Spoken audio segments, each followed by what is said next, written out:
Okay, we'll now be clicking General tab. Click the tab. Then we have here the property, the specs, the support, the load, and the material tab, sub-tabs or sub-options. Alright, so first is the property tab, which is already opened here. This is the property dialog box here for the whole structure. Since we will be designing reinforced concrete structure, we will be defining those members. All these items are the members, and these are the nodes, okay, and so on. All right. Okay, so we have to define the property of each of the members here. So since again we are designing reinforced concrete, we will click define. Okay, now we will define the beams and the columns here. So click rectangle, and let's say for the beams, let's say the depth of the beam is, let's say, 0.3 meters, and the width or breadth of the beam is, say, 0.25 meters. Click add. Okay, then close. So we have defined one section of the beam. If you want to add more, you click again define, then rectangle if it's a rectangular beam. Okay, because you can also have a circular column. Okay, so you can also define it here. So we have rectangle, another beam, let's say at the roof beam, let's say a smaller section, let's say the depth is 0.25 and the breadth is 0.2, then add. Then we'll define the columns here, the column members. Okay, so let's say that's 0.3 by 0.3 square section. So again define, then click rectangle, ZD and YD is 0.3. This is a 0.3 by 0.3 square. Add, close. By the way, make sure your material is concrete here. Okay, concrete, because we are designing concrete structures. Okay, so we have here a rectangular beam, a rectangular section 0.3 by 0.25, rectangular section 0.25 by 0.2, and a rectangular section 0.3 by 0.3 with materials all concrete. Now we have to assign these items we have defined here in our model. So first we will assign this section 0.3 by 0.25. So this section will be for these beams. Okay, these are all my assumptions. You can change that later in the design phase, if it will fail, if it will pass, if it's too much, too deep or too wide. You can adjust that one later. First we have to assume the sections, concrete sections first. So we have here 0.3 by 0.25. Then I will assign it on these beams selected. So again, if you want to select a member, left click. Then if you want to select more members, you press the control key. Hold the control key while clicking. Okay, that's it. Then release the control key. Then choose this one. Oh, sorry, I've already chosen that one. Then select. Then since I've selected, you can choose how to assign this section 0.3 by 0.25. So since I selected the beams already, you can choose this one. Okay, if I have not chosen that one, you can choose use cursor to assign. So I will assign this using cursor. Click assign, then click each member one by one to assign that property number 1 or R1. Okay, so rectangular one is 0.3 and by 0.25. So it's clearly labeled here that these beams are rectangular 1 or 0.3 by 0.25. So use the same steps for the other members. Okay, so click this one. This is for the roof beams. Use cursor to assign. Click, click, click, click, click, click, and click. Okay, so lastly we have here the columns. So you assign the columns. If you have problems with assigning, you can use the arrow keys so that you can rotate up and down, left and right for ease. Okay, so to check if you have assigned all the members with materials, you can click here, the 3D rendered view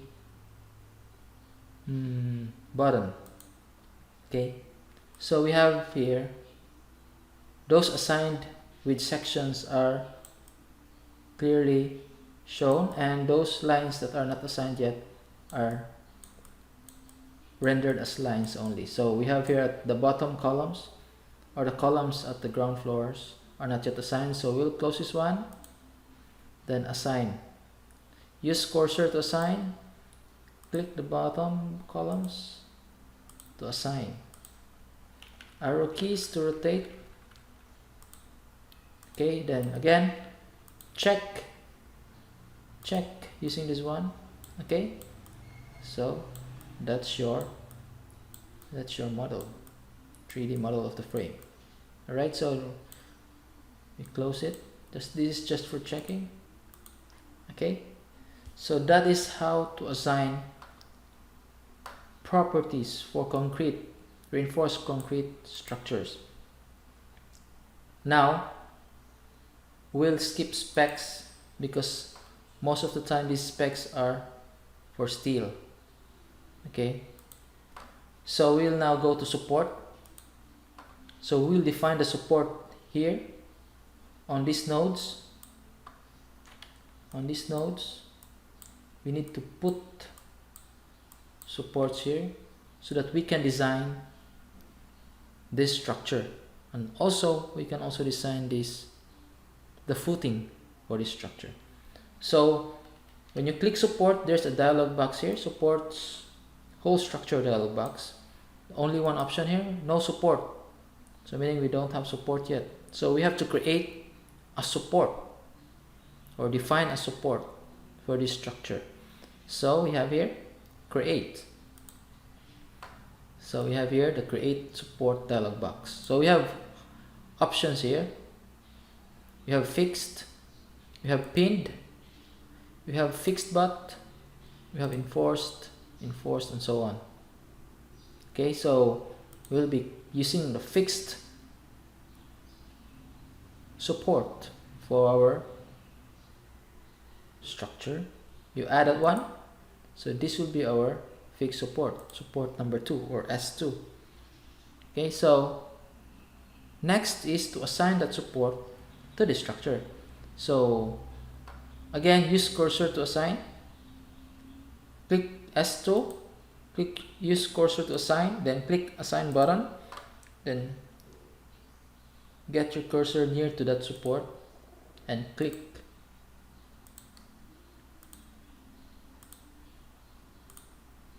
Alright, we have created the supports for this structure.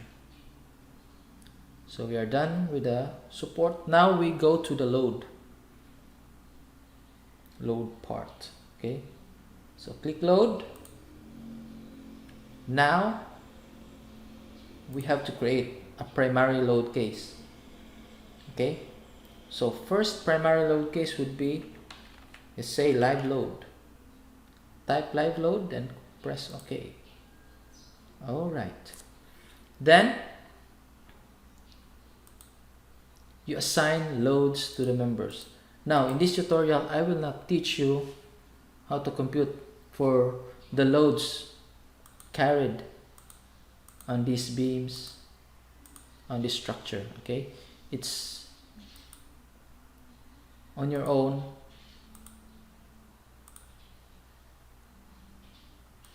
to compute the loadings on these beams. Okay, so let's say this is just an example. Okay, so let's say we have here, for this beam, we have here a load of 10 kilonewton. Okay, 10 kilonewton, uniform load of 10 kilonewton. That's so you click this member because it's a member. Okay, member. Then we have here some choices of member loads. Okay, so we have linear, varying, trapezoidal, triangular, trapezoidal, hydrostatic, and so on. But we are here for the uniform force. Okay, this one. So the uniform force of 10 kilonewton all throughout the member. So since it's all throughout the member, we have here D1 as 0, D2 default as 0, then D3 will be 0. Just put 10 here. But since we are using the direction global Y, and our global Y here is going up, okay, going up, so we have to use, and since our load is going downward, so you have to use negative 10. Then that's kilonewton per meter. So you can add or you can assign. Since we already highlighted this member, you just can directly go click assign. Okay, so that's the negative 10 kilonewton in this beam member. Okay, so same for the other beams. Let's say these two beams are, let's say, 5 kilonewton. So click uniform force -5, then assign. This one is, let's say, 8, and this one also is 8. Click that one, -8, assign. Then if you have here this one, let's say there's a thrust reaction here. Let's say a concentrated force of, let's say, 20 kilonewton. So at the nodes. Okay, so since it's at the nodes, you use nodal. Then since we are going for a uniform force, you use this F, force along Y. Okay, if you want the moment load, moment along Y, so we have to use this one, force along Y, again minus, let's say 20 kilonewton, add. So you assign it 20 kilonewton, assign using cursor, assign, click here, click here, click. That is assuming our thrust reaction. Okay, if you want a lateral load, you can use Fx. Okay, plus or minus Fx if you want it in a positive direction or negative direction. Okay, so basically that's our live load design, our live load case, live load case. Okay, so we have here our live load case. That's our first instance, our first load. Okay, so next we need to add the dead loads. Okay, so the dead load, you will click the create new load, again another primary load. Okay, so primary load, click, let's say dead load. So this will be the load from the slab, from the beams, from the partitions, from the other loads. other than live load. Okay, so let's say we have here dead load. Okay, so again, same process. Uniform force, let's say -5, add, assign, assign, assign. Oh, sorry.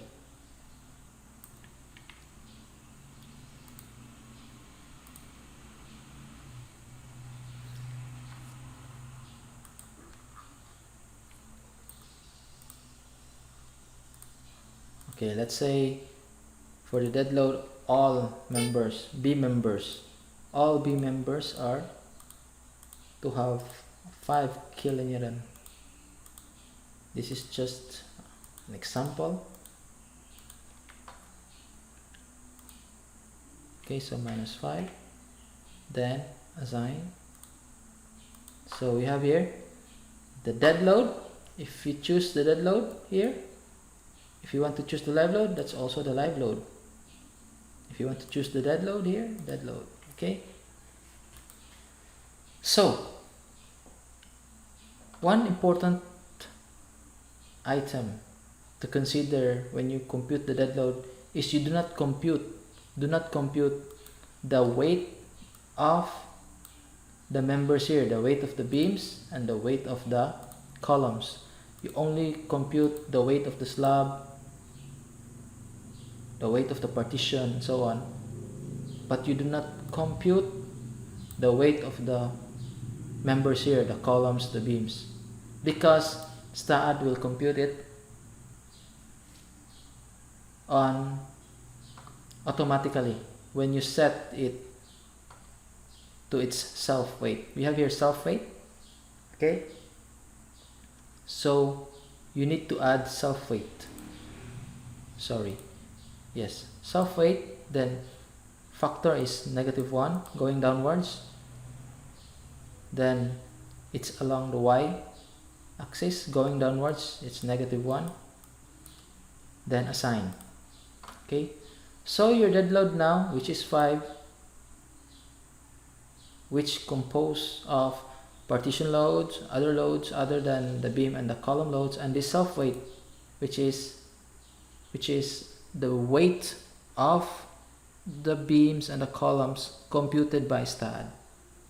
Okay, so now we are now ready to combine live load and dead load. As you all know, you have the combination of live load and dead load in your design. We have, I'm not sure if it's still 1.4 the dead load plus 1.7 live load, but just to show you how to combine, click new load, click combination load, click OK. Then let's name this new combination as 1.4 DL plus 1.7 LL. Alright, so we have here the 2 primary load cases on the left, then we have the factor, and we have the new load combination here. So we named it 1.4 DL plus 1.7 LL. So first, the live load. What's the factor for live load? We have 1.7, so type 1.7, then click live load, then transfer it to the other side.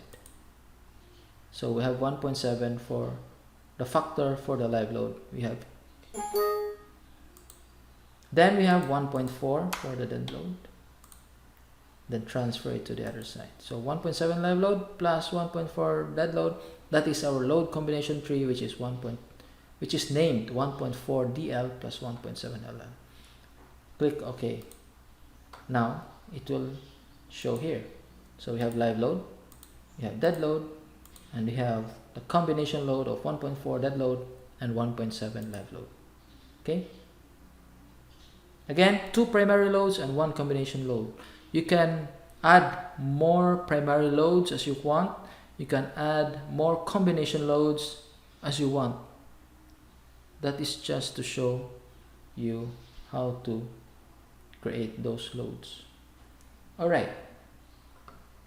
Then we will have to skip material because we already defined the materials for this structure, which is concrete, as you can see. Alright, we're done with the general tab. Now let's go to the analysis and print tab.